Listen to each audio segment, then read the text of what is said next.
Hello mga loves! Another day, another ganap na naman tayo for today's video.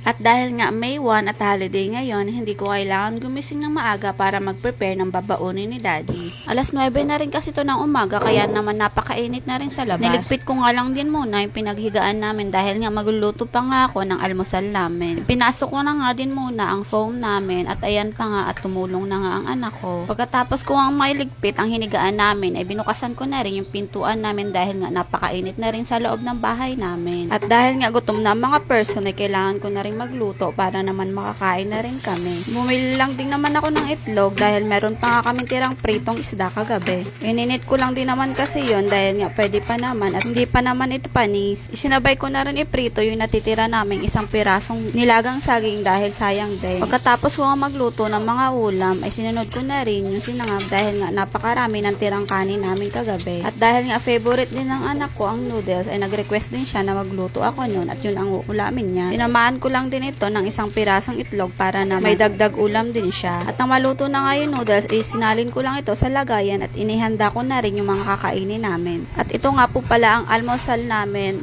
/ tanghalian na rin.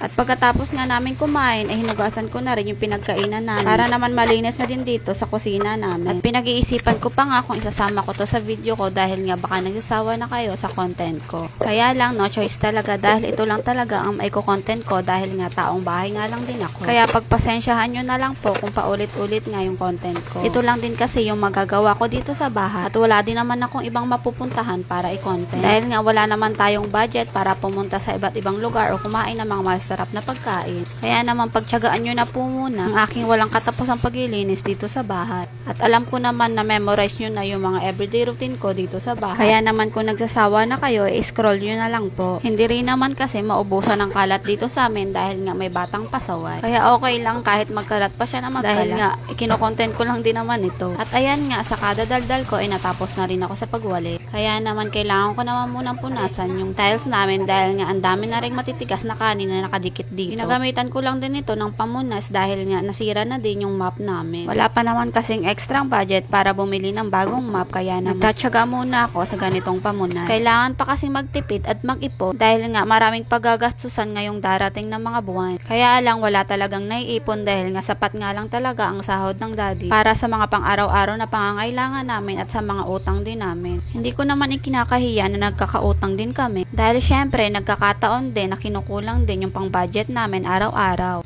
At buti na nga lang kahit papano may nalalapitan pa rin kami kapag oras ng kailangan namin. Kaya lang syempre hindi naman sa lahat ng pagkakataon ay malalapitan natin ito. Kaya naman kailangan din natin gumawa ng paraan para naman makahanap ng iba pang mahihiraman or malalapitan. Katulad ngayon na naubos na nga yung bigas na nabili namin nung nakaraan. Kaya naman kailangan na naman ulit namin bumili. Isa kasi ang bigas sa pinaka-importante sa pang-araw-araw na pangangailangan na dahil nga makakakain pa rin naman tayo kahit wala tayong ulam. Laki naman ako sa hirap at sanay naman ako sa ganyan. Hindi ko rin naman kailangan ng masarap na ulam sa araw-araw. Ang gusto ko lang din naman ay makakain kami ng 3 beses o higit pa sa isang araw at hindi magutom ang mga anak ko. Pero syempre mga magulang tayo at hindi naman natin hahayaan na magutom ang mga anak natin. Gagawa at gagawa pa rin talaga tayo ng paraan para naman maibigay yung pangangailangan nila araw-araw. Alam ko naman din sa sarili ko na hindi naman lahat ng pangangailangan ng mga anak ko ay naibibigay ko. Pero at least kapag kailangan talaga nila ay nagagawan ko naman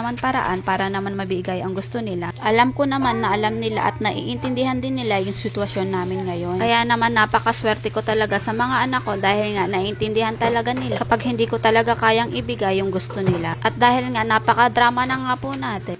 Next time na lang ulit. At hanggang dyan na lang po muna for today's video. Thank you for watching everyone. Ingat and God bless!